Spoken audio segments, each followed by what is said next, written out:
Pemirsa, terima kasih Anda masih bersama kami di Halo Indonesia. Kita akan melanjutkan perbincangan kita. Kalau di segmen sebelumnya ini Bu Mazda selaku epidemiolog ini menyambut baik begitu ya, melihat bagaimana PTM diselenggarakan tapi tentunya dengan pengawasan dari protokol kesehatan yang ketat. Bahkan ini akhirnya juga diharapkan memunculkan agent of change tadi ya, dan sekolah-sekolah ini menjadi tempat teraman bagi anak untuk tidak terpapar COVID-19. Saya ingin mengkonfirmasi ke Pak Indra terlebih dahulu. Kita tahu tadi bagaimana anak-anak ketika masuk sekolah saat ini harus banyak sekali kemudian penyesuaian begitu ya dengan protokol kesehatan. Kemudian juga Pak Indra, kita melihat anak-anak harus mengejar ketertinggalan. Dan tadi kalau Bu Mazda sendiri mention begitu ya, bahwa anak-anak nantinya akan menjadi agent of change begitu terhadap adanya juga penularan COVID-19 di Indonesia begitu. Apakah hal tersebut bisa kemudian terrealisasi Pak Indra?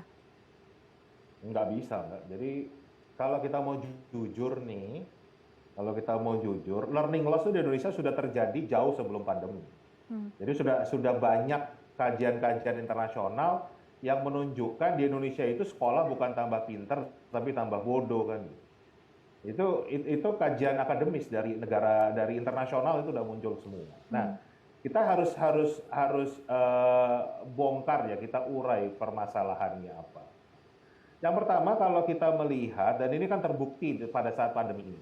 Kalau menurut Bapak Pendidikan kita, Ki Hajar Dewantoro, beliau mengatakan, ekosistem pendidikan yang ideal itu terdiri dari 3 sentra pendidikan, 3 pusat pendidikan, rumah, sekolah, masyarakat.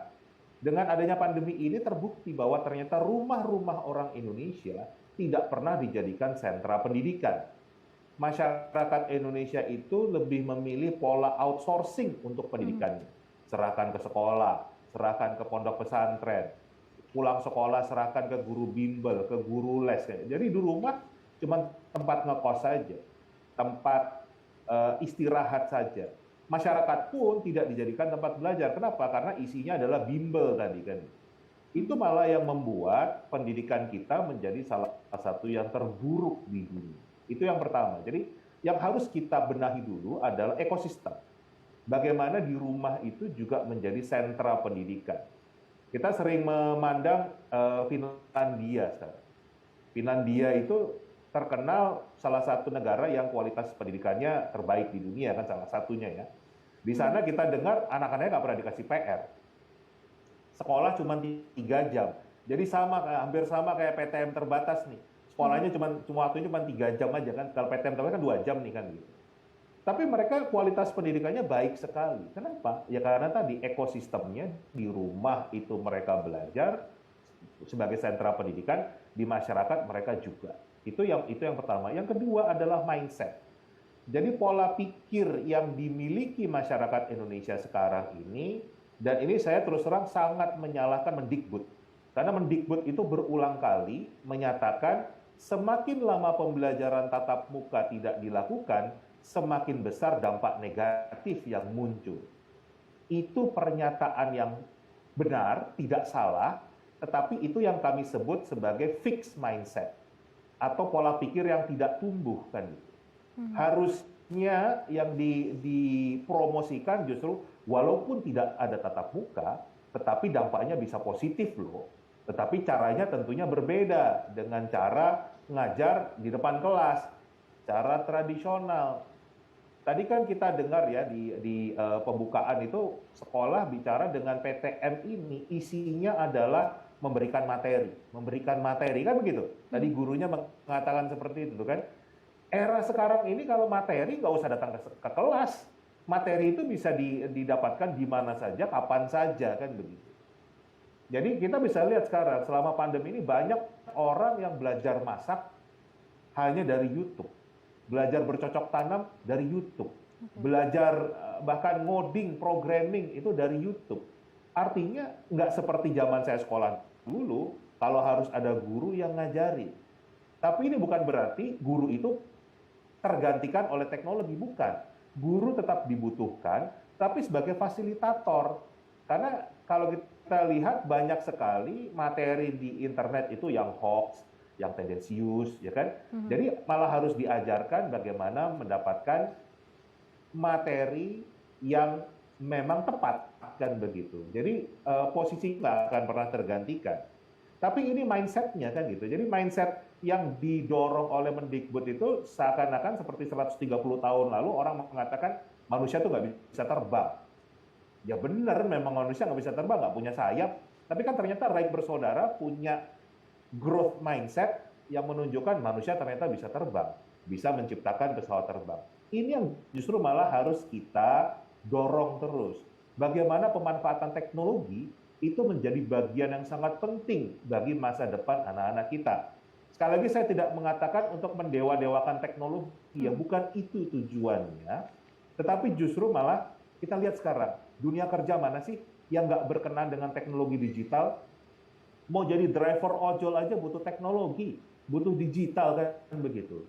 Tapi kalau anak-anak kita tidak mampu ke sana, berarti mereka untuk jadi driver ojol aja nggak siap kan begitu. Ini yang harus tadi menjadi agents of change, menjadi agen perubahan, itu harus nyata perubahannya. Dari yang dulu seperti apa, menjadi sekarang seperti apa. Kita kan berharap selama 1,5 tahun digembleng dengan teknologi ini, guru-guru kita, pendidikan kita itu menjadi lebih modern kan. Tapi apa yang terjadi justru malah masyarakat itu ingin kembali ke 2019 lagi kan begitu. Yang itu nggak akan pernah mungkin terjadi. Nanti mungkin bisa tanya Bu Mazda, apakah ada kepastian nih pandemi akan selesai Desember misalnya. Kita dengar ada Delta, nanti ada apa lagi kan gitu. Ini masih virusnya sepertinya masih belum tertangani dengan baik kan. Apa yang terjadi kalau sampai 2030 ternyata tidak bisa tertangani kan begitu. Nah kan artinya tetap kita harus beradaptasi. Nah teknologi itu adalah bagian kehidupan era abad 21 ini.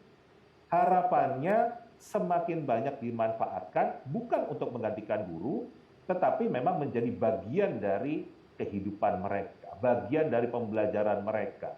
Manusia nggak bisa digantikan oleh teknologi, tapi manusia yang tidak menggunakan teknologi akan digantikan oleh manusia yang menggunakan teknologi.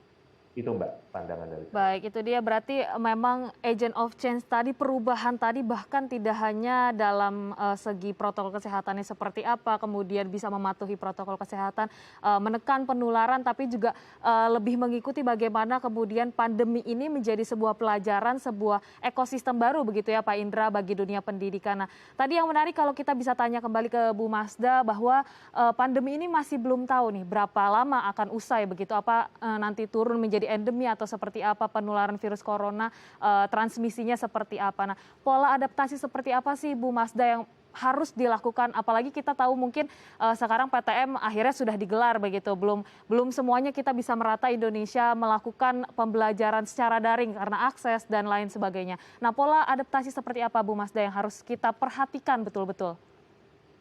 Iya.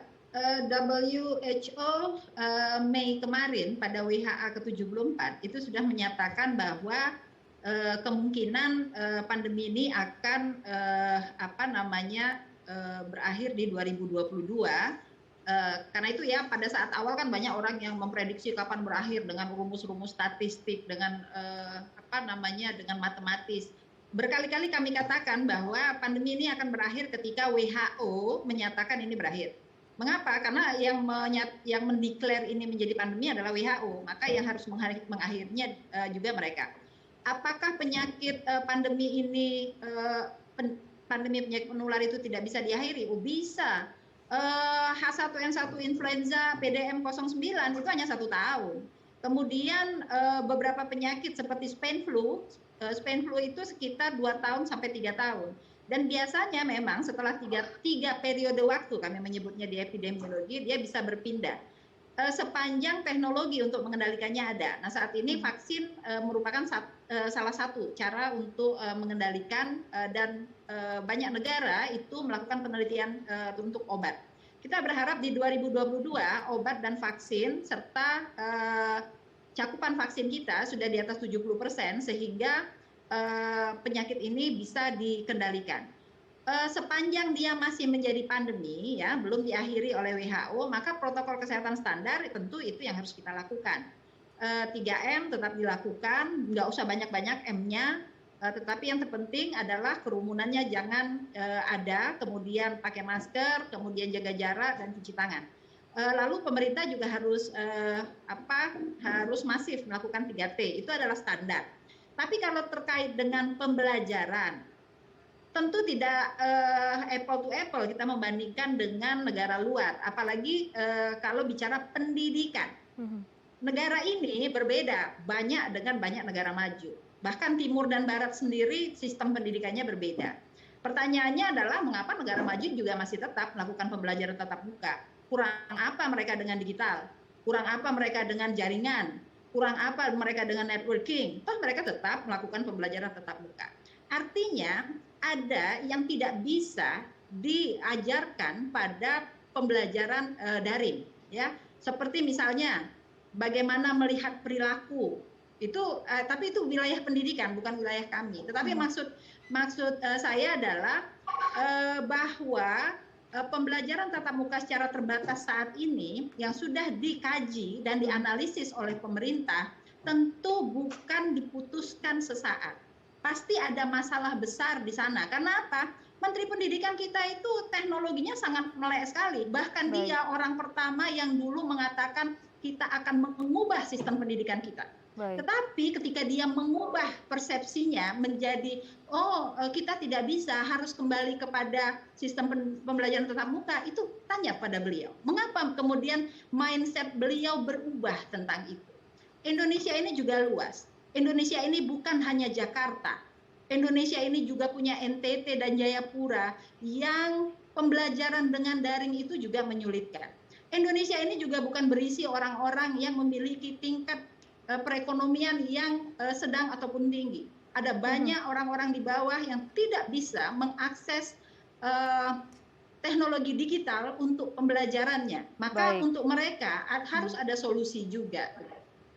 Baik Bu Masda, kemudian terakhir singkat saja untuk Bu Masda, bagaimana pola adaptif apa yang harus dilakukan untuk masyarakat kemudian melakukan bagaimana pembelajaran ini di tengah pandemi COVID-19? Singkat saja Bu Masda. Ya, tetap untuk anak-anak tetap melakukan protokol kesehatan. Kalau tidak melakukan protokol kesehatan, maka nanti sekolahnya bisa ditutup kembali kalau terjadi kasus di sekolah. Yang kedua, jika terjadi satu kasus di sekolah, maka prosedur standarnya adalah dilakukan tracing. Pada anak-anak yang sakit, kalau lagi demam, lagi batuk, lagi pilek, jangan ke sekolah, tetap belajar di rumah. Kemudian kepada masyarakat sekitar itu juga harus membantu anak-anak kita untuk melewati masa-masa ini agar mereka tetap disiplin melakukan protokol kesehatan. Dan harus diingat Mbak Prisil, anak-anak itu sebenarnya memiliki daya tahan tubuh lebih kuat dibanding orang dewasa, kecuali pada anak-anak yang sakit. 350.000 lebih anak-anak kita terinfeksi, meninggalnya 777. Itu jauh lebih kecil dibandingkan orang dewasa. Yang 777 ini pun sebagian besar memiliki penyakit kongenital atau penyakit komorbid. Jadi itu kita harus pahami data-data yang ada. Baik, ini perbincangan yang sangat luar biasa. Mungkin masukan dari Pak Indra ini bisa nantinya harapannya gitu ya memperbaiki ekosistem pendidikan, dan memang yang terpenting seperti yang dijelaskan Bu Masda bagaimana 3T dan 3M-nya bisa dilakukan. Terima kasih Pak Indra dan Ibu Masda telah hadir bersama kami di Halo Indonesia. Ya pemirsa, usai jeda kita akan menghadirkan informasi menarik dan inspiratif lainnya. Tetap bersama kami di Halo Indonesia.